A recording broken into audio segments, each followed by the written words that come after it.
Star life, an introduction to stellar life, including the different stages of a star's development. Stars are fascinating celestial objects that have captured the imagination of humans for thousands of years. These bright, shining balls of gas form the building blocks of galaxies and provide the energy that sustains life on Earth. But what exactly is the life of a star like? In this article, we will explore the different stages of a star's life cycle, from birth to death. Birth of a star. Stars are born from clouds of gas and dust called nebulae. Gravity causes the gas and dust to clump together, forming a dense core. As the core grows, it becomes hotter and denser, eventually triggering nuclear fusion. This is the process by which hydrogen atoms are fused together to form helium, releasing vast amounts of energy in the process. The newly formed star begins to shine, and its life begins. Main sequence. For most of their lives, stars are in a phase known as the main sequence. During this phase, the star is stable, burning hydrogen in its core and generating the energy that keeps it shining. The size and brightness of the star depend on its mass, with larger stars being hotter and more luminous than smaller ones. Red giant.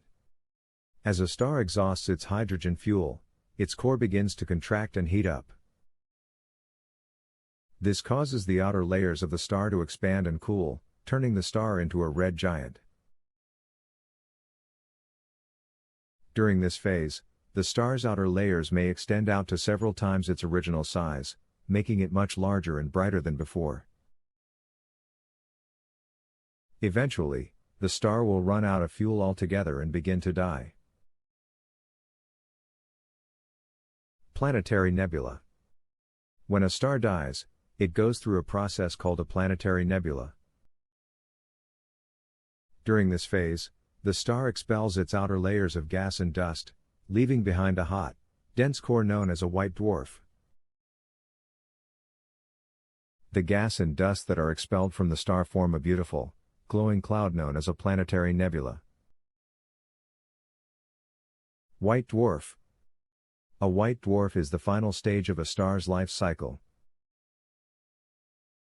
It is a hot, dense object that is about the size of the Earth but contains the mass of a star. White dwarfs slowly cool down over billions of years until they become cold, dark objects known as black dwarfs. Stars are one of the most fascinating objects in the universe, and their life cycle is a complex and beautiful journey that lasts billions of years. From their birth to their eventual death, stars go through several stages, each of which is crucial to their development. The birth of a star begins in a cloud of gas and dust known as a nebula. The force of gravity causes the gas and dust to collapse and form a dense core. As the core grows denser and hotter, nuclear fusion occurs, and hydrogen atoms fuse together to form helium, releasing energy in the process. This energy generation is what causes the star to shine, and the newly formed star begins its life. The main sequence is the longest and most stable phase in the life of a star. During this phase, the star burns hydrogen in its core, generating the